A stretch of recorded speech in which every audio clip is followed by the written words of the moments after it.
Oke teman-teman, kita berjumpa lagi bersama kamera liar ya. Nah, jadi di video kali ini kita sedang berada di area pesawahan, yaitu nanti kita akan memasuki yang namanya lahan cabai Jawa ini ya. Nah, jadi teman-teman, saya mau memberikan informasi penting bahwasanya kita harus bisa memanfaatkan lahan kosong untuk di bagian area bawah tanaman cabai Jawa ini. Nah, di sini ada dua kafling ya. Nah, ini kita manfaatkan lagi supaya kita bisa mendapatkan penghasilan lebih cepat lagi. Artinya lahan kita itu terus produktif sambil menunggu cabai Jawa ini eh, mendapatkan hasil yang maksimal. Nah, umumnya cabai Jawa itu bisa mendapatkan buah yang maksimal itu di umur sekitar 1 tahun sampai 1 tahun setengah ya. Nah, jadi sambil menunggu itu kita bisa memanfaatkan bagian bawahnya ini. Nah, jadi seperti ini untuk lahan bawahnya ini supaya kita tidak rugi itu kita kasih tanam jenis tanaman yang tahan terhadap naungan. Nah, seperti contohnya di sini itu adalah kacang brol ini ya, atau kacang tanah. Nah, jadi seperti ini kita sudah angkut semuanya. Nah, di sini setiap gulutan itu ya, itu kan sudah bersih kelihatan itu ya. Itu adalah bekas cabutan kacang tanah itu tadi. Nah, ini tinggal gulutan terakhir, itu kan masih banyak rumputannya itu yang sebelah kanan sendiri. Nah, ini kita ambilin semuanya untuk kacang-kacangnya ini.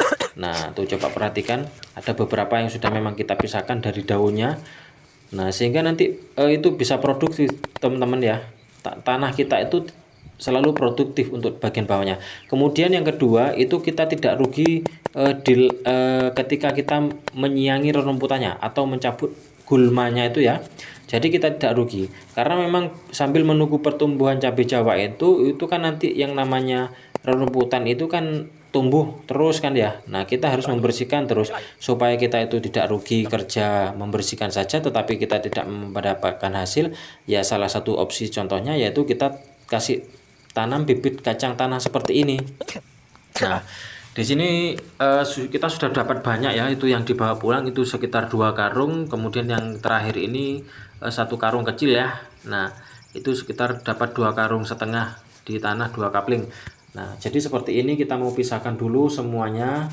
Nah, ini kalau teman-teman yang punya rawatan domba itu bisa diambil untuk daunannya itu dikasih makan, itu bisa seneng ya untuk dombanya. Nah, jadi seperti ini prosesnya.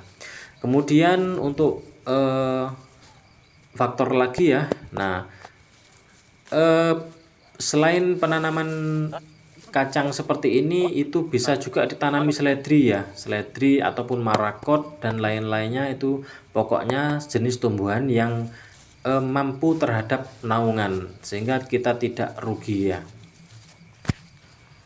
Nah, jadi teman-teman ya, yang paling terpenting itu ketika kita tanam kacang tanah seperti ini itu eh, bisa berlaku hanya 2 kali saja ya. Nah, jadi nggak bisa terus-terusan kita tanam kacang tanah terus sambil menunggu cabenya itu tumbuh maksimal. Jadi kalau kacang tanah ini saya mau tanam yaitu 2 kali. Nah, ini rencananya akan masih 1 kali, kemudian musim berikutnya itu kita tanam lagi, langsung kita tanam lagi kacang tanah. Kemudian setelah panen lagi itu kita bisa mengganti dengan tanaman lainnya yaitu tadi ya, seperti seledri ataupun maragot, sehingga tanahnya itu bisa beradaptasi lagi.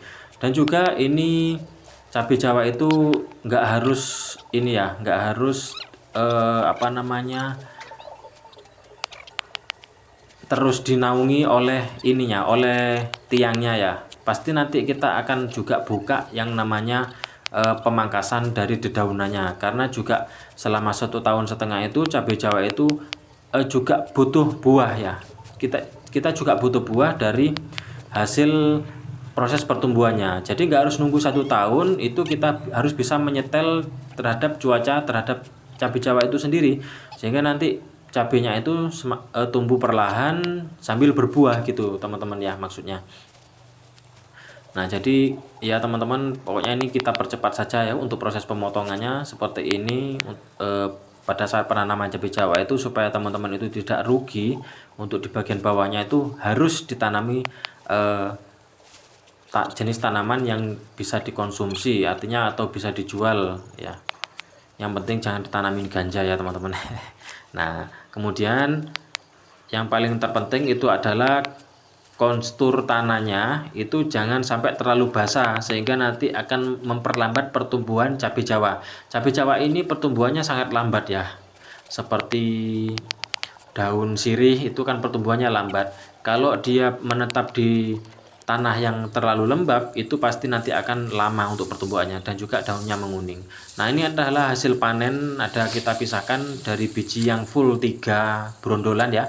Artinya setiap brondolan itu ada beberapa yang full 3 itu nantinya kita akan buat bibit lagi sehingga nanti memaksimalkan untuk pembuahan di musim berikutnya. Jadi ini adalah beberapa batang pohon cabai ya, nanti kita akan review lagi.